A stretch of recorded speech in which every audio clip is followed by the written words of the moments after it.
Assalamualaikum warahmatullahi wabarakatuh. Bismillah, alhamdulillah, wassalatu wassalamu ala rasulillah Muhammad ibn Abdillah wa ala alihi wa sahbihi wa man tabi'ahu wa ala la hawla wa la quwwata illa billah, amma ba'du.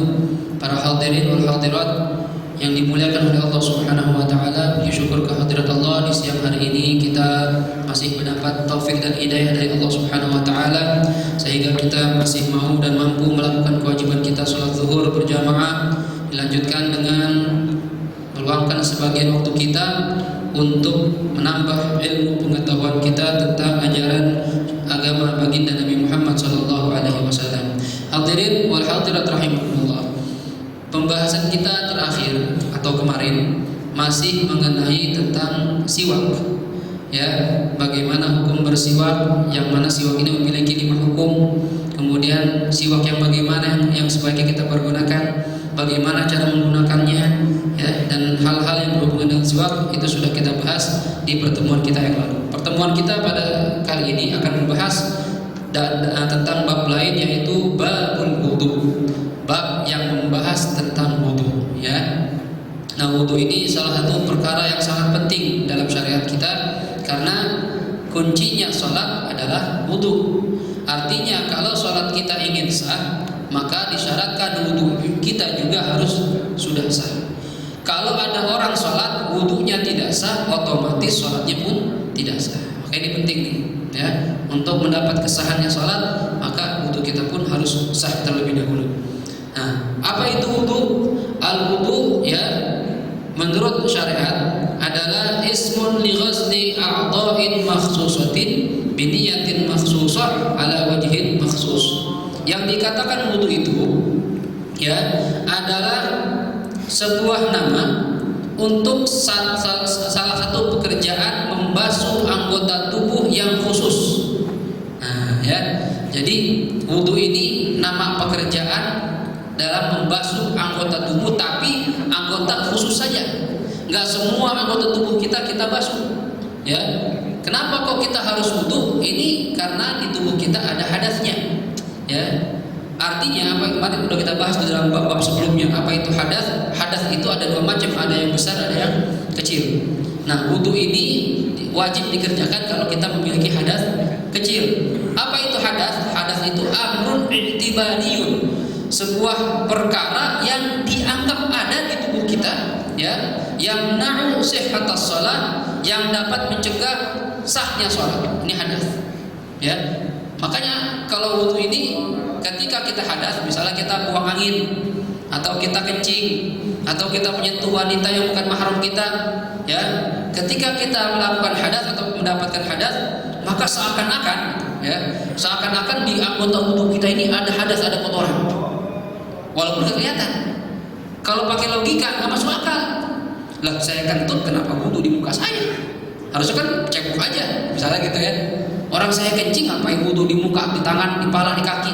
Ini kan nggak masuk akal. Memang agama itu terkadang adalah perkara yang amrun ta'abbudiyun, perkara yang tidak bisa dianggap masuk dalam akal kita. Kenapa wudu di muka? Orang kentut jadi di pantat kentutnya. Orang saya nyentuh perempuan pakai tangan saya, kenapa wudu di muka juga? Nah, ini kan perkara yang nggak masuk akal kita, ya. Nah, ini pekerjaan wudu, membasuh anggota khusus biniyatin makhsusah, dengan niat yang khusus. Artinya wudu harus pakai niat. Kalau nggak pakai niat, maka wudunya tidak sah, walaupun pekerjaannya sama. Oh, saya ngeliatin orang, oh wudu begitu ya, udah langsung aja dah ikutin, ya, nggak niat, ya. Ketika ditanya, bapak ngapain? Saya wudu. Niatnya gimana? Nggak tahu. Ya, ngikutin aja udah. Berarti wudunya nggak sah, ya, karena wudu itu perlu niat. Bagaimana cara niatnya? Nanti kita ajarin, kita bahas. Ya, ini pentingnya ngaji seperti itu, ya. Jadi nggak ngikut-ngikutin doang, ya. Nggak harus tahu mana yang benar, mana yang tidak, ya. Kemudian ada kalimat dalam bahasa Arab al-wudu dengan fathah.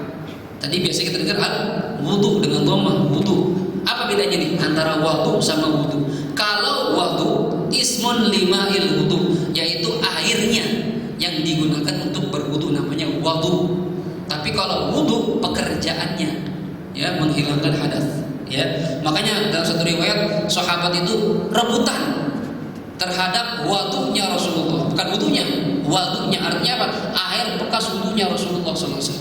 Jadi Nabi kalau wudu itu sahabat rebutan ambil bekas airnya tuh, ya. Nabi basuh muka itu sahabat begini aja nih, nadangin air, nyari berkah. Jadi sahabat pun nyari berkah. Sekali lagi nih, jadi kalau ada saudara kita yang bilang nyari berkah nggak ada. Siapa yang ngajarin? Rasulullah dan para sahabatnya. Nabi aja nyari berkah. Siapa yang ngajarin? Malaikat Jibril. Rasulullah ketika Isra Mi'raj disuruh mampir di Bukit Tursina. Nabi nggak tahu di tempat apa, disuruh sholat sama malaikat Jibril, sholat 2 rakaat. Ya. Kemudian kata Rasulullah, ya Jibril, tempat apa? Itu Bukit Tursina, haitsu kallama Musa rabbah. Ketika Musa ngomong sama Allah, disuruh sholat, cari berkah di situ, doa di situ. Disuruh berhenti lagi di Bethlehem atau Baitul Laham, ya, kandang kambing dulunya, ya. Ini Nabi sholat 2 rakaat disuruh Jibril. Ketika selesai sholat, tanya, Jibril tempat apa? Oh, saya sholat di sini, doa di sini. Ini tempat haitsu wulida Musa, tempat dilahirkan Nabi Musa. Disuruh cari berkah di situ. Jadi tempat-tempat orang-orang soleh ini bukan sembarangan. Mereka biasa duduk di situ, itu ada keberkahan di situ. Mungkin kalau kita doa di situ bisa lebih kabul dibandingkan kita doa di tempat lainnya. Nabiullah Zakaria, Nabi Zakaria saja nih, ya, udah tua gak punya anak. Kira-kira enak gak nikah lama gak punya anak? Enak kita ngumpulin duit, kita kerja, pengen punya anak, gak punya anak. Habis begitu duit kita, ya.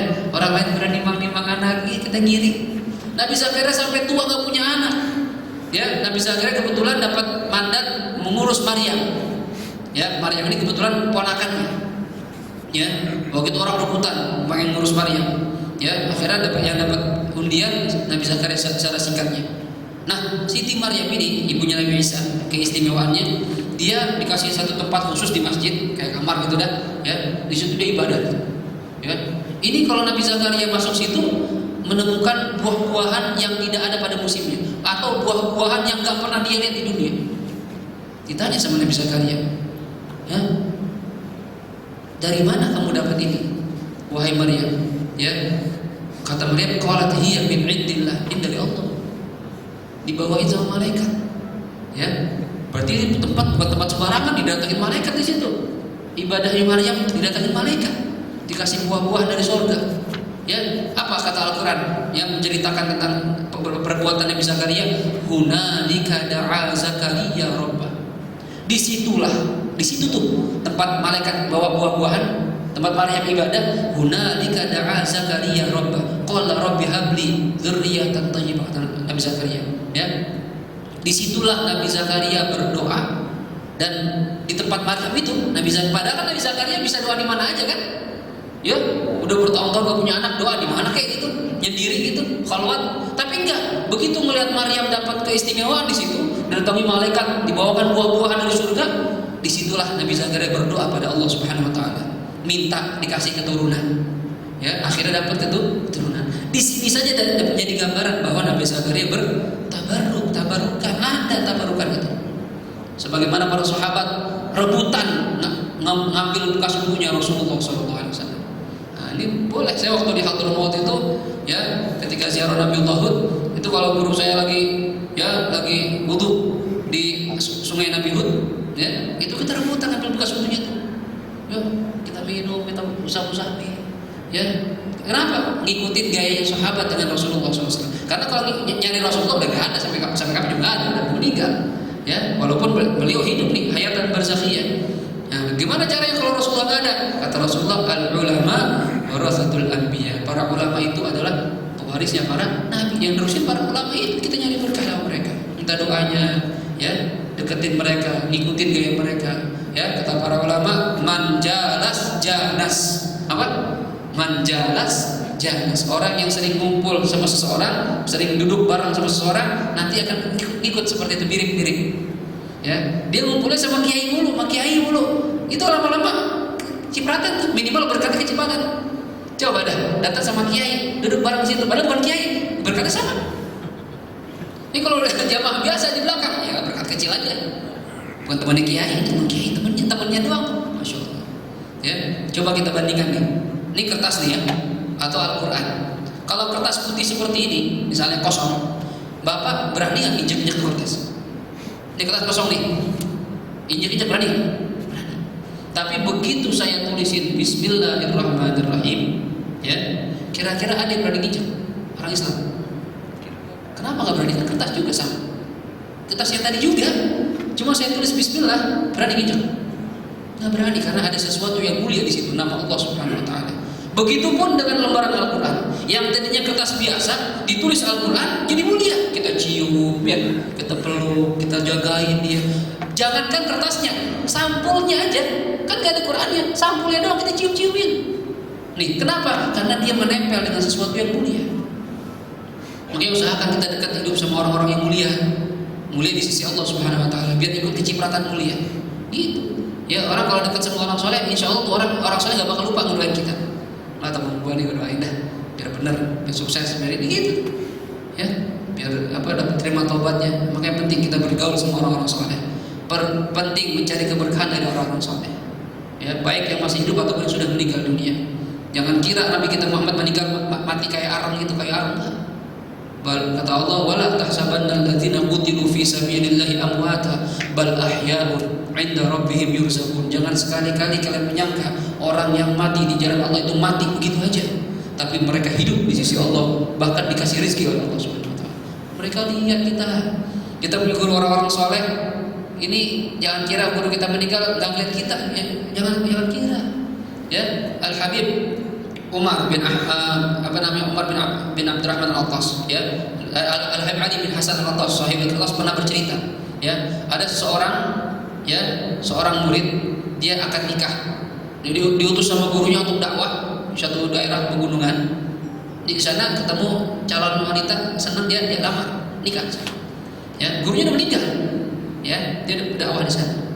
Ketika akan nikah, ya, selesai, kemudian dia masuk kamar tidur istirahat. Dalam tidurnya mimpi ketemu gurunya. Apa kata gurunya?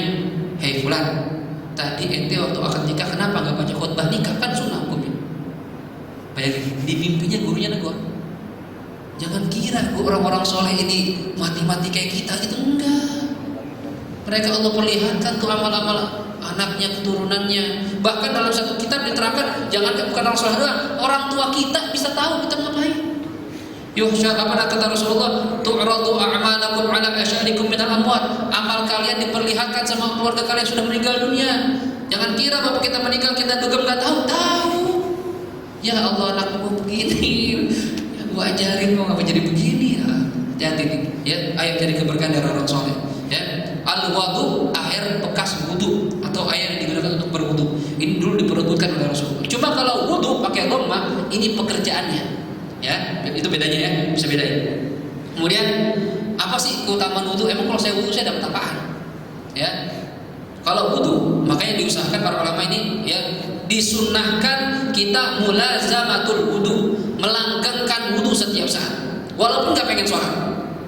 Biasa nih, habis subuh kita mandi, ya, udah sholat, udah mandi, udah makan sarapan, pengen kerja, wudu dulu. Makanya usahakan setiap keluar kamar mandi wudu dulu. Batal wudu lagi. Ya, ini salah satu cara membuat ilmu cepat masuk. Ya, membuat matinya husnul khatimah. Ini salah satu cara begitu. Ya, makanya jangan pernah lepasin wudu. Di sini ada satu riwayat dalam hadis yang dikeluarkan oleh Imam Barras. Ya, dalam hadis yang hasan, di sini dikatakan, ya, qala la yusbighu 'abdun al-wudu'a illa ghufira lahu ma taqaddama min dhanbihi wa ma ta'akhkhar. Tidaklah ada seorang hamba Allah menyempurnakan wudunya benar, kecuali dosa-dosa dia yang sudah lalu dan akan datang diampuni oleh Allah Subhanahu Wa Taala. Tuh, enak kita wudu, dosa kita rontok. Tadi mungkin mata kita ngelihat paha, ngelihat, ya, betis, ngelihat ketek orang. Dengan wudu rontok tuh dosa. Tadi mungkin tangan kita melepak-melepak, ya, yang nggak boleh salaman sama perempuan yang bukan mahram, ya, kan orang-orang kan sembarangan sekarang nih, ya, ketemu teman kantor salaman cupiki-cupiki, cowok cewek kenal juga enggak atau mahram juga bukan, dosa semua nih, ya. Dengan keberkahan wudu rontok tuh dosanya. Nih, jadi umat Nabi Muhammad tuh enak sebenarnya, ya, cuma jangan jadi alasan, ya, cium aja ntar wudu hilang lagi, jangan, nggak boleh gitu. Ya. Ini kalau maksiatnya itu tanpa dia tahu, dia nggak tahu hukumnya, atau dia bodoh, atau dia lupa, atau nggak sengaja, ini dia boleh. Cuma kalau sengaja mulu, ya, itu sampai nyari marahnya Allah kalau begitu, ya. Kemudian Kata Rasulullah dalam hadis lain yang dikeluarkan oleh Imam Ahmad, ya, Nabi Muhammad SAW pernah bersabda, "As-salatu khairu mawdu'in wa la yuhafizu 'ala al-wudu' illa al-mu'min." Kata Rasulullah, salat itu adalah tempat terbaik bagi seorang hamba kepada Allah Subhanahu wa taala. Jadi kalau pengen berkeluh kesah, pengen curhat, ya, ngadu sama siapa? Sama Allah Subhanahu wa taala. Ngadu sama Allah aja dah. Ya Allah, rezeki saya seret angkot ini. Tagihan datang banyak banget, cicilan rapi-rapi. Gimana ini ya Allah, ya, ngadu sama Allah. Udah, ambil air wudu. Nabi begitu. Nabi kalau punya masalah berat, ambil wudu, sholat 2 rakaat. Doa sama Allah. Baik di dalam sholat doanya, kalau tapi jangan bahasa Indonesia, batal sholatnya. Ya, di hati aja kalau bahasa Arab. Atau setelah sholat. Salah satu tempat yang mustajab adalah setelah sholat untuk doa. Atau ketika di sujud, itu tempat terdekat dengan Allah Subhanahu wa taala. Doa, ngadu sama Allah. Ngadu sama bini paling ketahuan doa. Kayak kerja tuh, jangan cuma itu. Ngadu sama Allah aja. Ya Allah, saya udah coba usaha nih, gimana nggak bisa minta sama Allah. Ya Allah itu maha kaya, Allah maha segalanya. Nggak ada yang nggak mungkin buat Allah Subhanahu wa taala. Orang Allah bisa merubah nasib orang dari sengsara melarat jadi konglomerat, bisa. Atau dari konglomerat jadi melarat juga bisa. Ya, jangan kira Allah nggak mampu. Allah mampu segalanya. Apapun yang terjadi di alam dunia ini sudah Allah atur, sudah Allah kehendaki, sudah Allah tulis. Jadi jangan pernah kita putus asa dari rahmat Allah Subhanahu wa taala, ya. Ya Allah, saya usaha banget nih, pengen punya mobil. Ngomong aja Allah sambil usaha. Ya, ngadu aja, cerita aja, entar ada waktunya. Kalau belum dikasih jangan ngambek. Wah, 20 udah dapat orang, berarti doa dah. Jangan. Mungkin Allah tahu belum saatnya, belum tepat nih. Nih anak kalau dikasih mobil belagu nih, jangan. Entar dulu, belum siap gitu. Nih anak kalau punya istri cakep, wah, ya. Kayaknya bisa sombong sama orang-orang. Ini mungkin Allah tuh tahu yang terbaik buat kita. Ya. Udah punya istri pas-pasan, alhamdulillah, syukurin aja. Banyak yang nggak punya istri, jomblo kalau laku banyak, gitu kan? Punya rumah masih ngontrak mulu, alhamdulillah. Banyak nih kalau jembatan, banyak yang nggak punya rumah.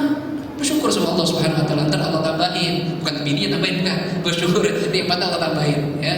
Ini kemudian dikatakan juga di sini, wala yuhafizu 'ala wudu illa mu'min, dan tidaklah mampu menjaga wudu, ya, seorang hamba Allah kecuali dia orang beriman pada Allah Subhanahu wa taala. Jadi salah satu ciri orang yang kuat imannya pada Allah, dia bisa menjaga wudunya. Jadi kalau bisa setiap saat itu wudu. Kayak sekarang nih, habis sholat terkentut nih, wudu lagi. Makanya Nabi Muhammad SAW suatu ketika pernah, ketika Isra Mi'raj, dikasih lihat surga sama Allah Subhanahu wa taala. Tuh, Nabi pernah jalan-jalan, turnya ke surga. Nah, kita turnya kemana kita? Ya, turnya tadi Dufan, dia Nabi ke surga, lihat tuh. Ya, tiba-tiba Nabi ketika di surga mendengar suara terompah apa sih? Bakyak, ya. Sendalnya Bilal, letak-letak. Wah, ini suara sendalnya Bilal udah di surga ini. Ya, hebat juga nih Bilal, ya. Suaranya udah di sana, suara sendal itu baru sendalnya doang tuh, orangnya belum. Ya, ketika turun Nabi bertanya sama Bilal, "Hai Bilal, ente punya amalan apa? Waktu anak Isra Mi'raj itu, anak dengar suara sendal ente. Ya, ente punya amal apa? Kok teman-teman ente yang lain nggak bisa seperti ente?" Kata Bilal, enggak ada apa-apa Rasulullah. Saya nggak ada amalan apa-apa. Enggak, pasti ada. Apa yang bikin ente beda sama teman-teman ente? Ya, kata Bilal, "Oh, saya ya Rasulullah, setiap batal wudu saya wudu, kemudian saya sholat 2 rakaat, lalu saya berdoa pada Allah Subhanahu wa taala." Kata Rasulullah, "Ini yang bikin kamu beda." Nah, padahal waktu itu Nabi berarti ini, ya, suatu pekerjaan yang Nabi belum pernah kerjakan nih, tapi dikerjakan oleh Sayyidina Bilal dan Nabi menyenanginya, Nabi merestuinya. Ya, saya setiap batal saya wudu, sholat 2 rakaat, kemudian saya doa. Nah, ya, dalam satu riwayat hadis Nabi kita Muhammad SAW pernah bersabda, ya, barang siapa man ahdatsa wa lam yatawaddo faqad jafani. Dalam sebuah hadis qudsi Nabi Allah pernah berfirman, barang siapa yang hadas lalu dia tidak berwudu, berarti dia sudah menjauhi saya atau berbuat jelek terhadap saya. Kemudian lanjutkan lagi hadisnya, man ahdatsa wa tawaddoa wa lam yusalli faqad jafani. Orang yang berhadas lalu dia berwudu tapi dia tidak sholat, berarti dia sudah menjauhi saya, kata Allah. Kemudian lanjutkan lagi hadisnya, kata Allah, barang siapa yang berwudu kemudian barang siapa yang berhadas, man ahdatsa wa tawaddoa wa tusalli rak'atain wa lam yad'uni faqad jafani. Orang yang hadas, kemudian dia wudu, kemudian dia sholat 2 rakaat dan dia gak doa sama saya, berarti dia sudah menjauhi saya. Nah, jadi harus lengkap nih. Kalau nggak pengen dikatakan jauh dari Allah, ya kata Allah ya, hadis lanjutannya, barang siapa yang berhadas, lalu dia berwudu, lalu dia sholat 2 rakaat, lalu dia berdoa sama saya, walam astajibu lahu, faqad jafautuhu walastu birabbin jahannam. Orang yang hadas, kemudian dia wudu, sholat 2 rakaat, lalu doa, dan saya gak kabulin doanya, kata Allah, berarti saya sudah berbuat jahat sama dia, dan saya bukan Tuhan yang jahat. Artinya apa? Allah kabulkan doanya. Tuh. Kayak kata punya hajat, ambil air wudu, sholat, angkat tangan sama Allah Subhanahu Wa Taala. Minta deh hajat apa aja dunia akhirat, minta semuanya. Ya Allah, saya pengen beda dari saya 200.000, minta aja deh. Minta untuk urusan dunia, minta untuk akhirat, minta. Jangan minta sama orang. Ya, ntar kalau sudah Allah gerakin, itu orang ada caranya tuh. Ya, yang tadi gak punya duit, ntar ada aja tuh yang bawain duit. Dan banyak cerita orang yang tadinya nggak bisa pergi haji, kalau lagi nggak mungkin pergi haji, tiba-tiba ada yang berangkat haji. Ya, ada yang beliin rumah, ada yang kasih mobil, banyak ceritanya. Karena dekat sama Allah Subhanahu Wa Taala. Ya, nah ini. Oleh karena itu jangan pernah tinggalin wudu dan usahakan setelah wudu sholat 2 rakaat, kemudian berdoa pada Allah Subhanahu Wa Taala. Minta apa aja. Ya. Kemudian dikatakan juga di sini, waqala aidan man tawaddaa, dalam hadis lain, ya, diriwayatkan oleh Imam Muslim, ya. Allah Nabi bersabda, man tawaddaa, barang siapa yang berwudu fa ahsana wudu, dan dia sempurnakan wudunya, kharajat khatayahu min jasadihi hatta takhruja min adfari, maka keluarlah segala kesalahannya, dosa-dosanya sampai keluar dari kuku-kukunya, rontok semuanya tuh. Makanya wudu yang benar, biar dosa kita rontok semuanya. Ini salah satu keistimewaan umat Nabi Muhammad SAW, dikasih fasilitas untuk Allah menggugurkan dosa-dosa. Kalau orang Kristen mungkin sebagian kita dengar pernah ke bilik pengaduan, ya. Ada di gereja, saya pernah lihat di TV doang sih, film-film. Kalau Kristen begitu tuh, kalau punya dosa tinggal ke gereja, ya, ada bilik pengaduan, ketemu pendetanya. Pendeta, tadi saya zina, gimana nih? Mau baca ini, udah bayar duit, selesai. Ya, begitu orang Kristen. Ya, nah kita dikasih cara oleh Allah Subhanahu Wa Taala, Nabi Muhammad, salah satu cara penghapusan dosa dengan berwudu. Makanya insya Allah orang yang sholat 5 waktu terjaga, dosanya rontok-rontok dah, insya Allah, mudah-mudahan. Ya, ini habis subuh sampai zuhur dari dosa nih, sholat zuhur, wudu, rontok lagi. Ya, namanya manusia kan ada aja dosanya. Ya, Ustadz sama juga, lagi Ustadz sama, ya. Yang kira Ustadz nggak ada dosa, sama aja. Keluar masuk mall, kita lihat perempuan, kita ngomongin orang, kita ada aja pikiran. Nah, gimana cara menggugurkan dosa kita? Ayo datang kepada Allah Subhanahu Wa Taala, kita wudu, kita sholat, minta ampun sama Allah Subhanahu Wa Taala. Nih, sehari cuma 5 kali. Disuruh oleh Allah cuma 5 kali doang, 24 jam cuma 5 kali. Paling satu kali sholat paling lama 5 menit orang kita. Ada orang sholat zuhur setengah jam, sepi jamaahnya. Sholat zuhur setengah jam, masya Allah, nggak ada yang jamaah sama dia. Ya, paling sholat 5 menit, itu pun nggak khusyuk lagi. Bayangin aja deh. Coba kita kalau menganggap diri kita pantas masuk surga, pikir-pikir dulu. Ya, wah saya sholat udah Ustaz, insya Allah surga ada. Pikir-pikir dulu. Ya, ngomong begitu. Ya, pantas nggak kita masuk surga? Sholat kita cuma 5 kali yang wajib doang nih, sunnah nggak pernah. Ya, udah 5 kali doang, nggak pernah khusyuk lagi. Takbir, Allahu Akbar. Wah, ntar cewek gue diambil orang. Ini pikiran cewek, pikiran kerjaan, takut dimarahin bos, lagi sholat nih. Padahal cuma di Allah minta 5 waktu doang. Kita konsentrasi sama Allah Subhanahu Wa Taala. Usahakan sholatnya yang khusyuk. Ya, zuhur nih, walaupun cuma bisa wajib doang, yang khusyuk dah. Jangan nggak khusyuk. Ya, kalau keberkahan jamaah nih ada salah seorang yang khusyuk, insya Allah semua masuk golongan khusyuk semuanya. Gitu ya. Nah, kemudian nih salah satu fadilahnya wudu, menghapuskan dosa-dosa kita. Ya. Kemudian pembahasan kita berikutnya adalah furudul wudu. Fardu-fardunya wudu. Apa yang wajib ketika wudu? Ada fardu, ada sunnah, ada juga makruh. Yang makruh ketika wudu apa? Yang sunnah ketika wudu apa? Sekarang kita bahas yang pertama, fardunya wudu. Apa yang wajib ketika wudu? Ya. Ada berapa furudul wudu? Sintatun, ada 6. Ya. Jadi yang wajib kita kerjakan dalam wudu cuma 6 saja. Ya. Arba'atun sabatat bil Quran. Yang 4 ini dalil dari Al-Quran. Wasani, ya, bis sunnah. Yang 2 diambil dari sunnah Nabi Muhammad SAW. Apa yang dari Quran dalilnya? ya dari Al-Qur'an surah Al-Maidah ayat 6 Allah Subhanahu wa taala berfirman, "Ya ayyuhalladzina amanu idza qumtum ilas sholati faghsilu wujuhakum wa aydiyakum ilal marafiqi wamsahu bi ru'usikum wa arjulakum ilal ka'bain."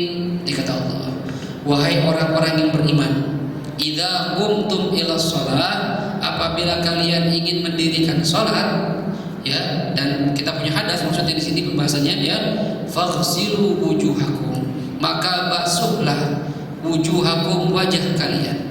Nah, ya, jadi yang 4 kan wudu itu entar ada 6 nih fardunya, ya, tapi yang 4 ini langsung dari Al-Qur'an. Maka basuhlah wajah kalian, wa aydiyakum ilal marafiq, dan kedua tangan kalian sampai sikut. Basuh dua-duanya, ya. Wamsahu, dan usaplah, beda. Yang tadi faghsilu, basuh. Artinya bedanya apa? Kalau ghusl, membasuh, ini air harus ngalir, ya. Jadi nggak boleh kita wudu, nggak boleh gitu. Saya pernah lihat lagi pergi haji gitu, mungkin takut make upnya luntur kali ya, cewek wudu begitu. Ya itu bukan wudu, yang namanya wudu itu ghusl, air harus ngalir, buyur, itu. Maka karena Allah kalimatnya faghsilu, dalam bahasa Arab kalimat ghusl artinya sailanul ma, air yang mengalirnya air. Jadi harus ngalir airnya. Maksudnya bukan air keran, air yang mengenai wajah kita, harus air yang mengalir. Gitu. Ya. Kemudian tangan, tapi ketika menggunakan kepala, Allah kalimatnya beda. Wamsahu, dan basuhlah. Arti basuh adalah usulul malal, usulul balal, sampainya basah ke anggota tubuh. Yang penting basah ya, cukup. Misalnya nih kita malas basah nih, ini cukup. Beda kalau harus berguyur. Ya, ini bedanya. Ya, bedanya kalimat ghusl sama masih. Ya, kalimatnya wamsahu bi ru'usikum, dan usaplah kepala kalian. Ya, ntar kita bahas mana itu batasan kepala, ya. Wa arjulakum, kalimatnya balik lagi ke depan. Kalimatnya atofnya ke faghsilu, dan basuhlah kedua kaki kalian. Ya, ilal ka'bain, sampai dua mata kaki kalian. Nah, ini dalilnya. Ya, sedangkan yang 2, karena rukun wudu ada 6. Ya, insyaallah pada hafal nih, ya. Hafal kira-kira ya. 6 doang hafalin nih, ya. Yang pertama an-niyah, harus niat. Yang kedua ghuslul wajhi, membasuh wajah. Yang ketiga ghuslul yadaini ilal mirfaqain, membasuh kedua tangan sampai sikut. Yang keempat mas'ur ra'si, mengusap kepala atau sebagian kepala. Yang kelima ghuslul rijlaini ilal ka'bain, membasuh kedua kaki sampai mata kaki, ya. Yang keenam tertib. Nah, cuma 6 kan?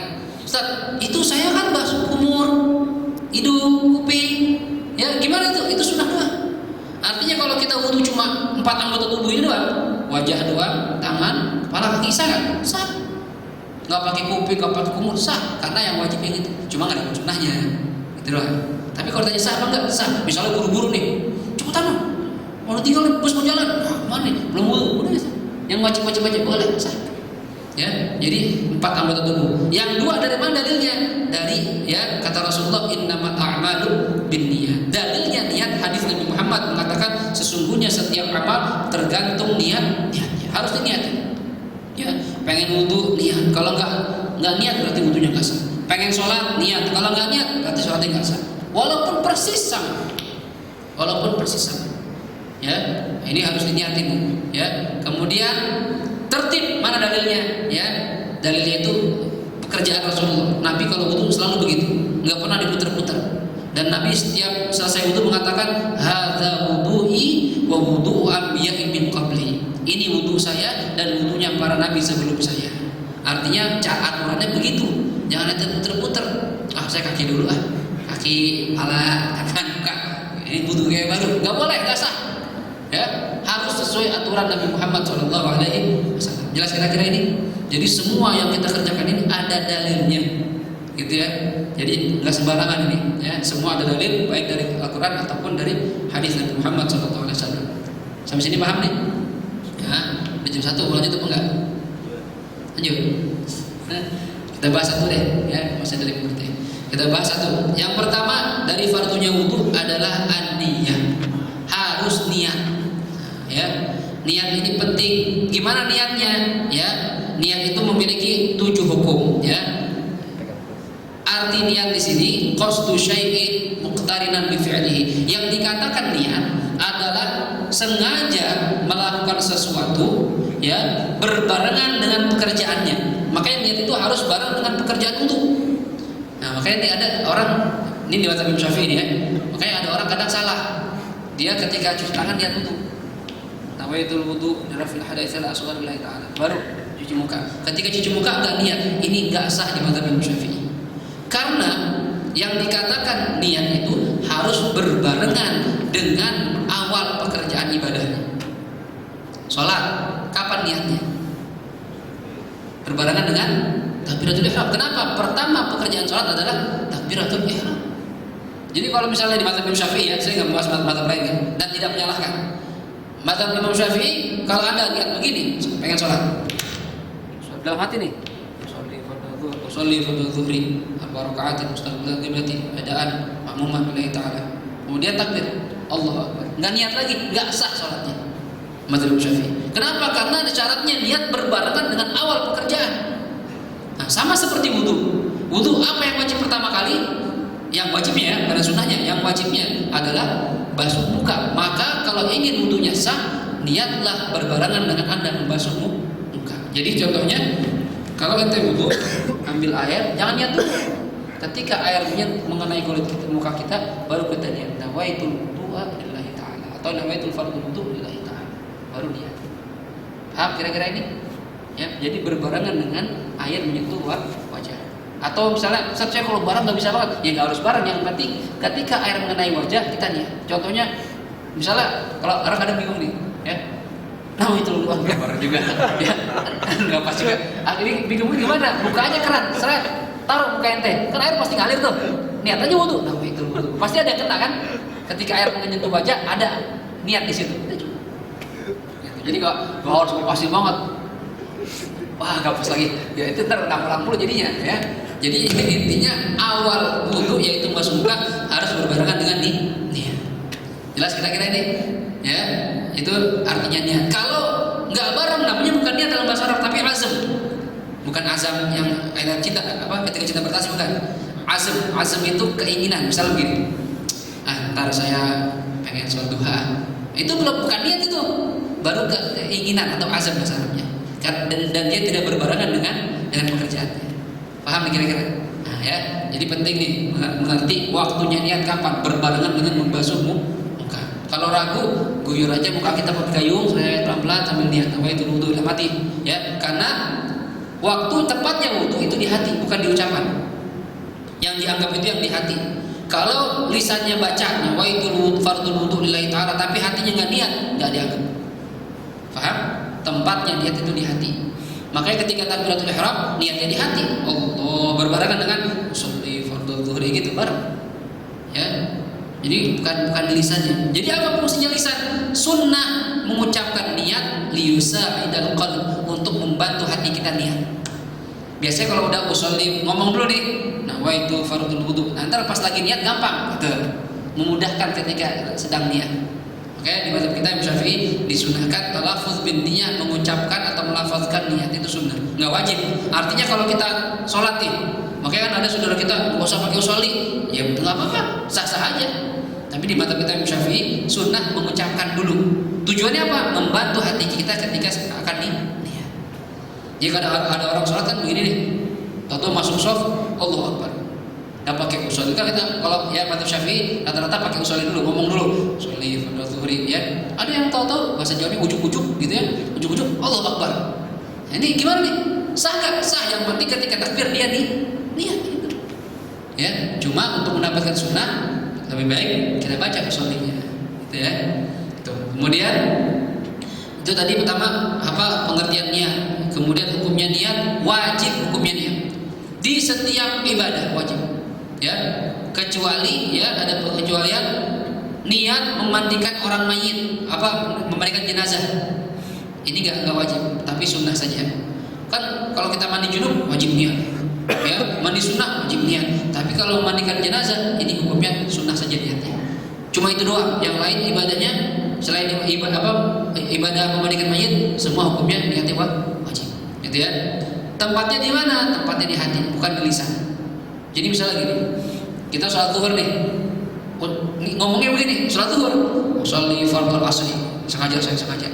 Sholli fardhu asri arba'a raka'atin mustaqbilal qiblati adaan lillahi ta'ala. Tapi waktu niat di hatinya, Allah, dia usolli fardhu zuhri, waktunya zuhur, sah. Karena yang dianggap di hatinya. Tapi kalau saatnya kebalikan, waktu usollinya, waktu mengucapnya benar, sholli fardhu zuhri arba'a raka'atin. Ketika takbir, Allah usolli fardhu asri, salah, mana? Sah nggak sholatnya? Nggak sah, karena yang dianggap yang di hatinya. Ya, jadi tempat niat itu di hati, mengucapkan hukumnya sunnah. Kapan waktunya niat? Awal ibadah, di permulaan ibadah. Makanya permulaan sholat takbir, permulaan wudhu, masuk muka, niatnya berbarengan dengan awal ibadah. Kecuali dalam beberapa perkara, ya, seperti puasa. Nah, puasa nggak wajib, bahkan nggak boleh berbarengan dengan awal ibadah. Kapan awal puasa?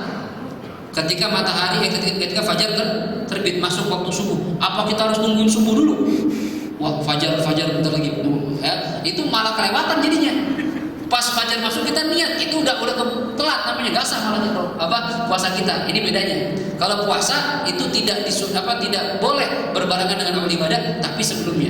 Makanya sunnahnya kalau puasa tapi itu niat, ya, niatnya malam-malam, ya, nggak harus bareng dengan subuh, nunggu adzan, ayo niat, nggak, malah gasah puasanya, ya. Kemudian zakat nggak harus ketika ngeluarin. Ya, ketika kita punya duit, ini saya zakatin dah, ntar saya kasih kapan kayak boleh, nggak masalah. Ya, dan udhiyah juga ketika nyembelih hewan, nggak harus ketika motong niat, enggak, yang penting kalau kita niatin, dia buat korban saya nih. Sekarang saya niatin, boleh, nggak masalah. Ya, nggak harus berbarengan. Ini 3 perkara yang tidak wajib niatnya berbarengan. Ya. Kemudian bagaimana caranya niat? Beda-beda tergantung ibadahnya. Kalau ibadahnya wudu, ya niatnya niat wudu, jangan niat sholat. Masa wudu usolli fardhu zuhri kan nggak pas. Kalau wudu nawaitu fardhul wudu, gitu. Tergantung niatnya. Yang puasa niat puasa, haji niat haji, ada cara-caranya. Ya, nanti kita ajarin gimana caranya. Ya, khusus niat wudu, ya, ente boleh niat nawaitu raf'al hadas, boleh. Saya niat untuk mengangkat hadas kecil, boleh. Saya niat untuk wudu, boleh. Saya niat bersuci untuk sholat, boleh. Saya niat wudu saja, boleh. Tapi kalau saya niat bersuci, nggak sah. Karena arti bersuci macam-macam, bisa wudu, bisa mandi, bisa ngilangin najis. Itu yang mana nih? Gitu ya. Jadi harus jelas. Niatnya pilih. Saya niat wudu, boleh. Atau saya niat fardu wudu, boleh. Atau saya niat wudu yang wajib, boleh, sah. Atau saya niat bersuci yang wajib, boleh juga. Ada kalimat yang wajib. Saya niat bersuci untuk sholat, boleh. Nggak boleh apa? Saya niat bersuci saja. Ini nggak jelas, ya, nggak jelas nih. Kalau niat wudu doang boleh, tapi bersuci saja nggak jelas. Harus jelas. Ini bersuci apa nih? Berarti apa? Wudu atau apa nih? Ya, ini cara niatnya. Ya. Kemudian apa sih niatnya wudu? Ya, apa sih maksudnya wudu? Tujuan dari niat. Tujuan dari niat ada 2. Membedakan antara kebiasaan sama ibadah dan membedakan derajat ibadah. Contoh duduk di masjid, kan sama-sama duduk nih. Kita di mall duduk, di rumah duduk, di masjid duduk, ya. Tapi kalau kita niat i'tikaf, nah, jadi beda. Duduk kita yang seperti ini jadi bernilai ibadah. Kalau kita nggak niatin, ya. Kalau nggak niatin, nggak ada ibadah, nggak ada nilai ibadah. Anda masuk masjid, niat i'tikaf, itu pahalanya ada. Cuma kalau Anda masuk masjid duduk doang, main handphone, ya udah, nggak ada nilai pahalanya. Walaupun dua-duanya sama-sama main handphone. Yang satu niat i'tikaf, satu enggak. Itu yang niat i'tikaf, walaupun main handphone dapat pahala i'tikaf. Tuh, ya, itu bedanya niat. Pentingnya niat seperti itu. Atau menjelaskan derajat ibadah. Oh, saya puasa wajib, ini wajib. Saya puasa sunnah, saya puasa qadha. Ini untuk membedakan bagaimana niatnya. Itu ya, itu fungsi dari niat. Nah, ya, jadi pembahasan kita yang pertama, rukun wudu yang pertama adalah wajib untuk niat. Kapan waktunya niat? Berbarengan dengan awal wudu, yaitu membasuh muka. Sampai sini jelas kira-kira? Ada pertanyaan? Sesuai tema atau luar tema? Kalau nggak ada, ya kita tutup. Silakan, Mas. Ibu mertua, termasuk mahram kita adalah orang tua istri kita. orang tua istri kita, ya. Bapaknya, bapak sama-sama laki-laki, ibunya itu ibu kita juga. Dan ini mahram selama-lamanya, walaupun kita cerai, alhamdulillah, ya, sama istri kita, ya, ada, makanya ada bekas istri, ada bekas mertua. Kalau mertua nggak ada bekas, ya, itu orang tua kita selama-lamanya. Jadi kalau kita sudah menikah, akad nikah sama perempuan, maka ibunya itu orang tua kita, butuh kita nggak batal, ya. Karena pengertian mahram itu apa sih mahram? Mahram itu adalah wanita yang haram kita nikahin selama-lamanya. Itu arti mahram. Ya, diantaranya ibu mertua. Tapi kalau istri gimana? Mahram bukan? Ustaz, kan istrinya mahram saya, berarti saya sentuhan nggak batal? Bukan, ya kan pengertian mahram wanita yang nggak boleh kita nikahin. Itu udah nikah namanya. Kan bukan, awalnya bukan mahram ente itu, cuma kan udah nikah jadi ya jadi istri ente. Tapi bukan mahram sebenarnya. Makanya sama istri batal. Tapi kalau sama ibunya nggak batal. Atau misalnya ya ke bawah keturunan anak kita, cucu kita, mahram itu semuanya. Nanti dijelaskan tuh, ya, dalam bab yang membatalkan wudu diantaranya persentuhan kulit dengan perempuan yang bukan mahram. Siapa itu mahram? Dia terang secara luas.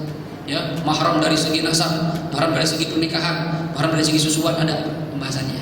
Tapi jawabannya, ibu mertua batal nggak? Nggak batal. Ya. Ada lagi menanya? Cukup?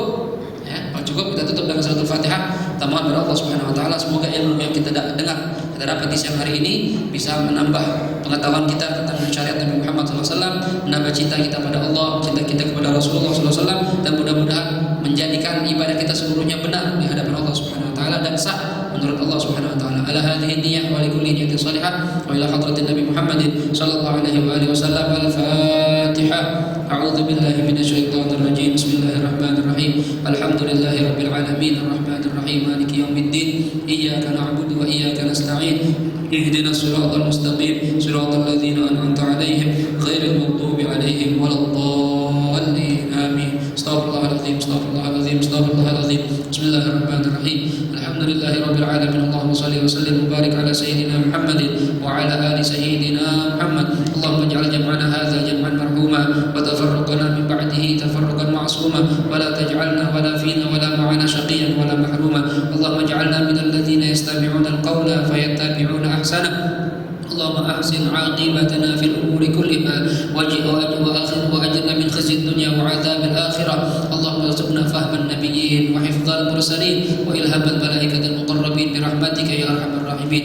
ربنا آتنا في الدنيا حسنة وفي الآخرة حسنة وقنا عذاب النار. وصلى الله على سيدنا محمد وعلى آله وصحبه وسلم والحمد لله رب العالمين والعفو منكم. السلام عليكم ورحمة الله